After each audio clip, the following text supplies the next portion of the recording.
Hello, Lily.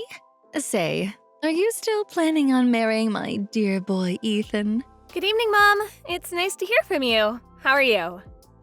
Whoa, slow down there, young lady. You and Ethan aren't actually married yet. Calling me Mom seems a little inappropriate, don't you think? Sheesh. Oh, I'm sorry about that. I didn't mean to upset you.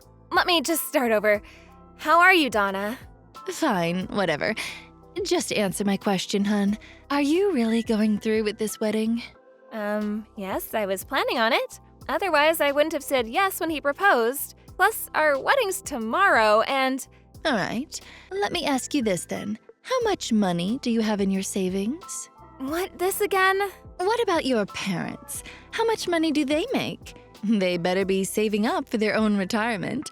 Are they in debt? Are you in debt? Whoa, you really need to slow down, Donna. We've been over this already. Why do I have to share any of that information with you? I am marrying your son after all, so I can see why you're concerned about my financials. But everything else you're asking about feels a little intrusive, don't you think? You keep bringing up my parents. What do they have to do with anything? I've told you this before. Stop responding to my questions with new questions. All I need you to do is give me your answer, and we're done. Why is that so hard for you to understand? Well, as I've told you before, we don't have any debt.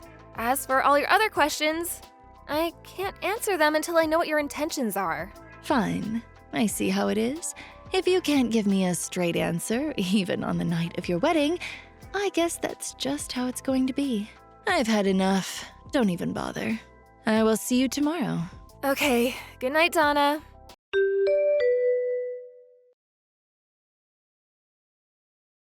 Hey, Ethan. Your mom texted me again asking about my family's financial situation. What? Again? Jeez, I can't believe she's still bringing that up. What exactly did she ask you this time? The same set of questions as before, and the time before that. I see. Dad and I have both told her it's not polite or appropriate to pry like that. But it just goes into one ear and out the other. I'm really sorry. It's fine. I'm just glad at least you and Victor have my back. We need to make sure we keep an eye on her at the wedding tomorrow. I hope she doesn't try to pull anything stupid. Worst case, if she does, I'm prepared to kick her out of the venue. I really hope it doesn't come to that. Same here. I'll talk to Mom again tonight. Make sure she doesn't try anything funny tomorrow. I'll ask my dad and my other relatives to keep an eye on her too. I'm really sorry about all of this. My mother making a scene is the last thing we need on our wedding day.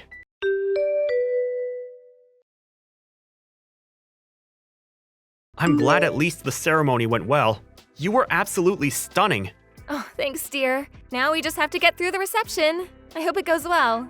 Well, Mom's been pretty quiet so far, so I'm hoping that's a good sign. If she can behave herself for the rest of the day, everything will be good. The scowl on her face makes me a little nervous, though. Yeah. She's definitely not doing a good job masking her mood, but maybe she realizes she shouldn't do anything rash. All of our friends and relatives are here too, after all. I hope you're right. All I want is for everyone to have a good time and for the reception to go smoothly.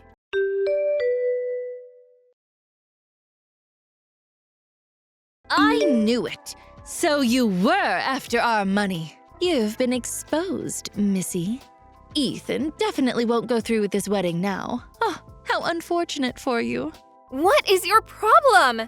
You yanked the microphone out of the MC's hand, then you started insulting me, calling me a money-grabbing gold digger, and then you poured wine on my dress and announced that the wedding was off. How could you do something like that? Because I had to. You left me no choice. I've been on to you for a while now. I thought it odd that you could never give me a straight answer about your finances. Something smelled fishy. But listening to your father's speech made it very clear to me. You were only with Ethan so you could get your hands on our money. You were so close. You must have been ecstatic about the opportunity to marry the son of a CEO. Well, too bad. Have you lost your mind?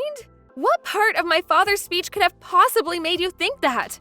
You better have a good reason for interrupting him because that was incredibly rude. I'll give you 3 good reasons. First of all, he said that you went to a vocational school. Your family must have been so poor that the option of going to college was never even in the cards. Second of all, your father said that he was sick. Therefore, he can't work. So that means when my husband and I met your parents for the first time, he lied to us about working as a cook. And third of all, your mother works full-time. What woman would choose to do that if your family wasn't in need of money? Your mother could have been a stay-at-home mom, but that's not the case. So, there you have it. All the evidence I need to conclude that the only reason you were trying to marry Ethan was so that you could be the wife of a future CEO and take all our money. Not so smug now, are you? You deceitful low-class bimbo. You have no place in my family. Uh-huh. I see. Fine then, the wedding is canceled. I hope you're pleased with yourself. I am, indeed. Now, get lost, you beggar.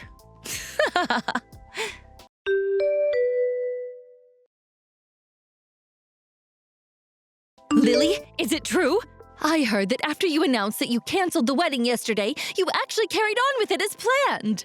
Yes, we did. We were actually going to cancel the reception and send everyone home after you ruined my dress and my father's speech. But after seeing everything that happened, the staff at the venue felt bad and were kind enough to let us stay later than the time we booked the place for. Fortunately, we were the only couple getting married there yesterday, so they didn't even charge us for the extra time. It was very nice of them to make those arrangements for us. After we watched you practically skip out of the venue, happy as a clam, we carried on with the reception. I can't believe this. So when Victor dropped me off at the house saying he had some errands to run, he was actually headed back to the venue to join us, exactly. Oh, how dare he do that to me?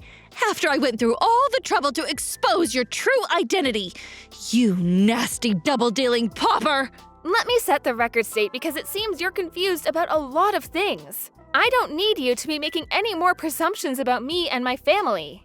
Confused? Presumptuous? Please, I know exactly what's going on. You foolish little girl. You're still trying to trick me, aren't you? Trust me, I'm not. You seem to be missing a lot of context because you interrupted my father's speech and never listened to the end of it. First of all, yes, I did go to a vocational school. I chose to go to the culinary school so I could help my dad out with the business. The business? What business? You seem to think he works at a restaurant as a cook, which I guess isn't entirely wrong, but there's more to it. He's the head chef at the restaurant he owns. I'm sorry, what? I went to culinary school so I could learn the basics and prepare myself before I started working with my dad at the restaurant. The head chef and owner of a restaurant? What are you even talking about? My great-grandfather opened a gourmet Italian restaurant way back in the day, and our family's been running the business for decades. As for my dad being sick, that was back when I was in high school. Thankfully, his recovery went well. He's all better now and works in the kitchen every day. But he never mentioned anything like that. If you recall correctly, in the speech, he mentioned the time he got sick. He never said he was chronically ill. Plus, after you left, my dad got to finish his speech, and he made a mention of it. He thanked me for my support and for helping out with things at the restaurant during those difficult times. My dad wrote his whole speech down before the reception. So if you hadn't interrupted him when you did, the fact that he made a full recovery would have come up later in the speech. I didn't think there was much more to it. And about my mom and her career, she still chooses to work because she loves what she does. Becoming a counselor was her dream. She loved helping others ever since she was a little kid. She worked very hard to build up to the point she's at today. No matter how much money her spouse made or what job they had, giving up on her career was always out of the question for her. Huh. Everyone has different values, and it's natural for people to have different goals in life. But it's not okay to make assumptions about them or insult them because of it. Fine. I admit that I didn't have the whole story, I guess. But that still doesn't change anything. I doubt your family's making much from running one measly little restaurant. I'm sure it's nothing compared to the massive corporation my husband runs. I still don't have enough evidence to be convinced that you're not after our wealth. Earlier, you said you had 3 good reasons to believe that I was only with Ethan for the money. But I just explained everything. The assumptions you based your reasons on were wrong in the first place. Your arguments are completely baseless. Oh, you're just splitting hairs at this point. You think you got me beat with your flimsy argument? None of that matters because you're not marrying Ethan. I won't allow it. He's going to be leading the company after my husband retires. Being with a poor peasant girl like yourself is detrimental to his future.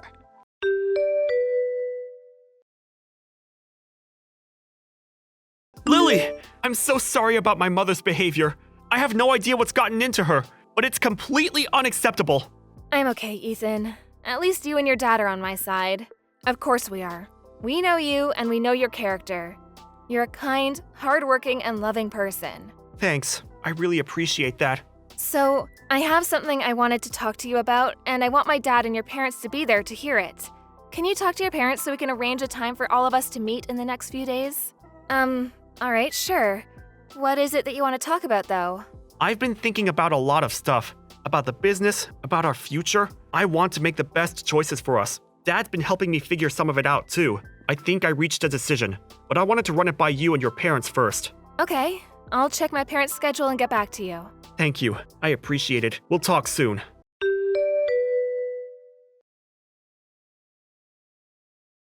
Lily, answer your phone this instant. What did you tell my husband and son?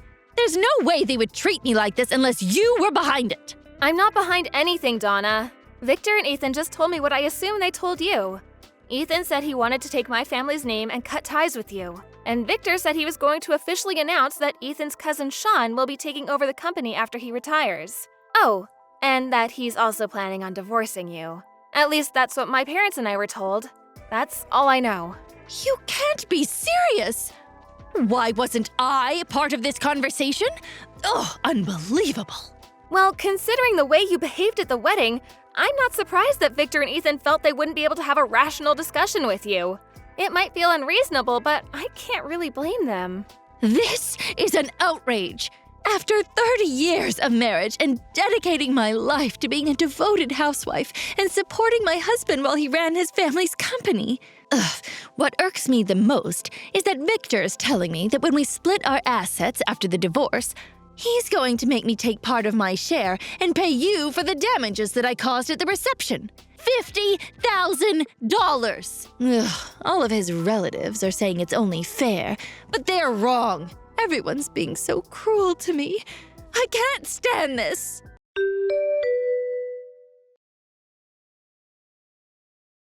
Mom, I know you're upset, but please, stop taking your anger out on Lily. Ethan?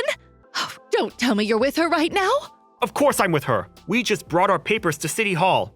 It's official. We're a married couple now. I can't believe it. I took her last name, just like I told you I would. What have you done? I'm going to keep working at Dad's company as an employee, but I'm not involving Lily or myself in business operations. But you're my only son, and you were supposed to take over the business, become the CEO. Do you truly think that what you're doing is acceptable? I already told you, Sean's taking over the business, not me. And besides, this decision wasn't official until now, but it was practically decided for a while. What? You just assumed I was taking Dad's place and made a whole big deal about nothing. But think of the position that puts you in. This puts me in a great position, because it's exactly what I wanted. Sean's great at what he does. He's skilled, innovative, and very capable. The company's in good hands with a businessman of his caliber at the top. You may have supported Dad at home, but you have no say in what happens with the company. It has nothing to do with you. This can't be. Lily's my family now. I need to go. I'm sorry, but after everything you did at the wedding, I've lost respect for you completely. And I honestly just want nothing to do with you. And as far as your relationship with Dad's concerned, go talk to him about it. I'm sure you both have some stuff to figure out. Ethan, no. Please wait. Bye, Mom.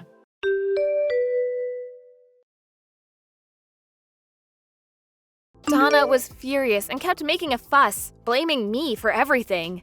But Victor's lawyer told her that she should consider herself lucky that I wasn't suing her for assault or defamation, and that she should be grateful that the family wanted to settle things in a civil manner. I guess that scared her quite a bit because she signed the divorce papers immediately after. I don't understand why she thought what she did at the wedding and her divorce had anything to do with each other, though, because she was nervous that I was going to threaten to sue her if she didn't sign. Either way, Victor and Donna split their assets after the divorce, and Donna got a chunk of money. But she had to leave and go back to living with her parents. Bad news travels fast, apparently, because all of her friends and neighbors knew about what she did. Donna overheard one of her neighbors gossiping about her one day and punched her in the nose. The neighbor had to go to the hospital and sue Donna for medical expenses, so the money she got after the divorce was completely gone. Her parents kicked her out of their house, and apparently she lives in a town far away now, all alone, working to support herself every day. Thank you for watching. Please subscribe and hit the like button. See you next time.